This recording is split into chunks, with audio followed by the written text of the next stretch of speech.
একটি ভিডিও সম্প্রতি ভাইরাল হয়েছে। একজন প্রবাসী বাংলাদেশে সৌদি কফিলের জন্য সান্ডা ধরছেন।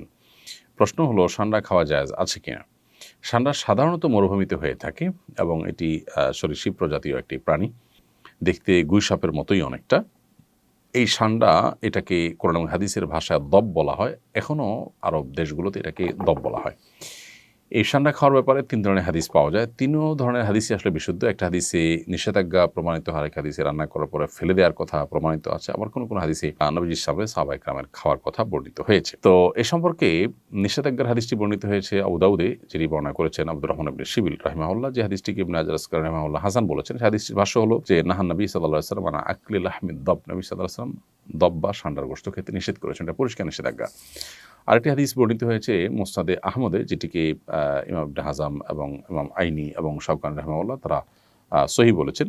হাদিসটিতে নবী করিম সাল্লাল্লাহু আলাইহি সাল্লামের উপস্থিতিতে সাহাবায়ে কেরাম কোনো একটা জায়গায় গিয়ে সেখানে প্রচুর পরিমাণ দব দেখতে পেলেন। সেই দবগুলো তারা ধরে রান্না করেছেন। এরপর নবী করিম সাল্লাল্লাহু আলাইহি সাল্লাম বনী ইসরাঈলের একটি প্রাণী বিশেষ, যেটা আকৃতিকে বিকৃত করে দেওয়া হয়েছে শাস্তিস্বরূপ, সেটা হওয়ার আশঙ্কা নবী সাল্লাল্লাহু আলাইহি সাল্লাম করে সেটি ফেলে দিতে বললেন। সাহাবায়ে কেরাম সেটি ফেলে দিয়েছেন, পরে তারা আর খাননি। আরেকটি হাদিস বর্ণিত হয়েছে আব্দুল্লাহ ইবনে আব্বাস রাদিয়াল্লাহু তাআলা আনহু থেকে, সেটি সহিহ মুসলিমে বর্ণিত হয়েছে এবং সেখানেও দেখা যায় যে নবী করিম সাল্লাল্লাহু আলাইহি সাল্লামের সামনে সাহাবায়ে কেরাম খাবার খাচ্ছিলেন এবং সেখানে বিভিন্ন আইটেম ছিল, দব ছিল। তো অন্যরা খেয়েছেন, নবী সাল্লাল্লাহু আলাইহি সাল্লাম সেটি খাননি, পরিহার করেছেন।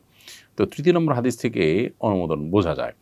এসব হাদিসগুলোই বিশুদ্ধ এবং এসব হাদিসগুলোকে সামনে রেখে পৃথিবীর সংখ্যাগরিষ্ঠ ওলামায়ে কেরাম বা বেশিরভাগ ইমামগণই দব খাওয়াকে জায়েজ বলেছেন।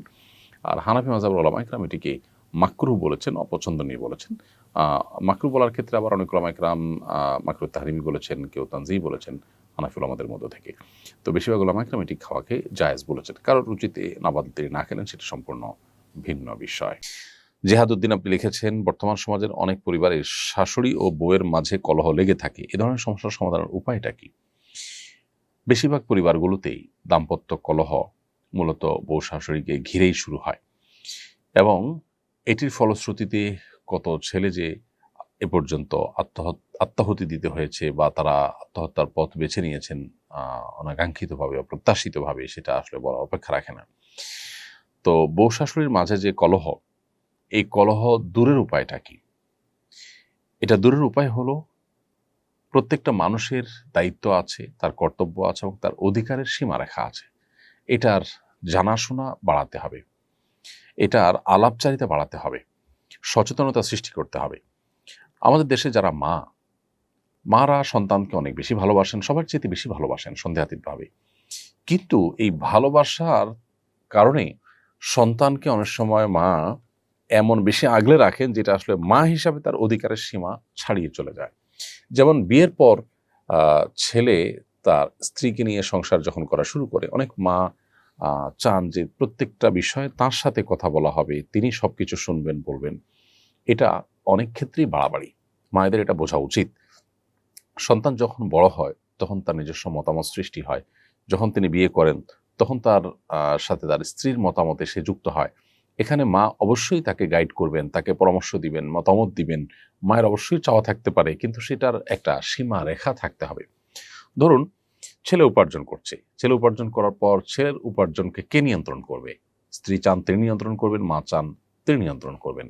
আর শরিয়ত চায় যিনি উপার্জন করছেন তিনি তার উপার্জনকে নিয়ন্ত্রণ করবেন। সন্দেহাতীতভাবে মায়ের প্রতি রেসপেক্ট থাকবে, মায়ের পরামর্শকে সর্বোচ্চ আমল নেওয়ার চেষ্টা করবেন, আর স্ত্রীর যা পাওনা প্রাপ্য আছে সেগুলো দিবেন এবং তিনিও কোনো যৌক্তিক পরামর্শ দৃষ্টিকে আমল নেওয়ার চেষ্টা করবেন। কিন্তু দিন শেষে সিদ্ধান্ত নেওয়ার ক্ষমতা ইসলাম দিয়েছে যিনি উপার্জন করেছেন তাকে। এখন মা যদি মনে করেন যে ছেলে আমার উপার্জন করে সব আমার কাছে দিবে, আমি যা খুশি তা বউকে দেব বা দেব না। অনেক প্রবাসীরা আছেন, তাদের উপার্জনের সমস্ত টাকা বাবা মা আশা করেন যে আমাদের কাছে দিয়ে দিবে, আমরা আমাদের মতো বিষয়কে নিয়ন্ত্রণ করব। এগুলো সবগুলোই কিন্তু বাড়াবাড়ি এবং বাবা মা হিসাবে তাদের যতটুকু অধিকার আছে তার সীমা ছাড়িয়ে চলে যাওয়া। সন্তানের প্রতি বাবা মা যদি জুলুম করেন তাহলে সেক্ষেত্রে আল্লাহর কাছে কিন্তু জবাবদিহিতার মুখোমুখি হতে হবে, সে বাবা মার কিন্তু বিচার হবে।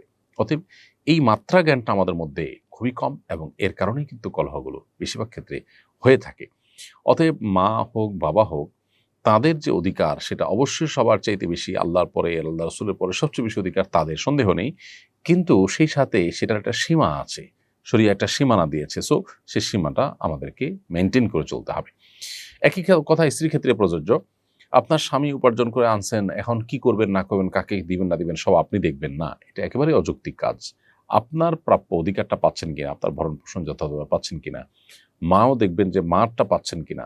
যদি নিজেরটা পান, এরপরে বাকি টাকাটা যিনি উপার্জন করছেন তার একান্ত আপনার স্বাধীন ইচ্ছা ব্যবহার করে তিনি যা খুশি করবেন, কিন্তু আপনি সেখানে শুধুমাত্র পরামর্শ দিবেন, ইনপুট দিবেন এবং দোয়া করবেন। স্ত্রীগণ যারা আছেন, যদি মনে করেন যে স্বামী ভুল পথে আছেন, তাহলে সেক্ষেত্রে আল্লাহর কাছে চোখের পানি ফেলে দোয়া করেন। আল্লাহ তো সব কিছু করতে পারেন, আপনি আপনার চেষ্টা করেন, কিন্তু এটা নিয়ে ঝগড়াঝাটি করে বাড়াবাড়ি করে মনোমালিন্য তৈরি করলে তা কারোর জন্য কল্যাণকর হয় না। অতএব এই যে আমাদের যার যার পাওনার সীমারেখা, এটা আমাদের বোঝা উচিত, এবং সেই সাথে দুনিয়া দিন শেষে এখানে আমাদের চাওয়াগুলো সব পূরণ হয়ে যাবে। আমি যা চাইবো সব আমার মন মতোই হতে হবে, না হলে আমি ডিপ্রেসড হয়ে যাব, আমি অনেক বেশি অস্থির হয়ে যাব। এটা একেবারেই একজন ইমানদারের সাথে যায় না। বিধায় আমাদের সহনশীল হতে হবে, ধৈর্যশীল হতে হবে, তাহলে ইনশাআল্লাহ এই পারিবারিক কলহগুলো কমবে। আস-সুন্নাহ ফাউন্ডেশন, উম্মার স্বার্থে সুন্নাহর সাথে।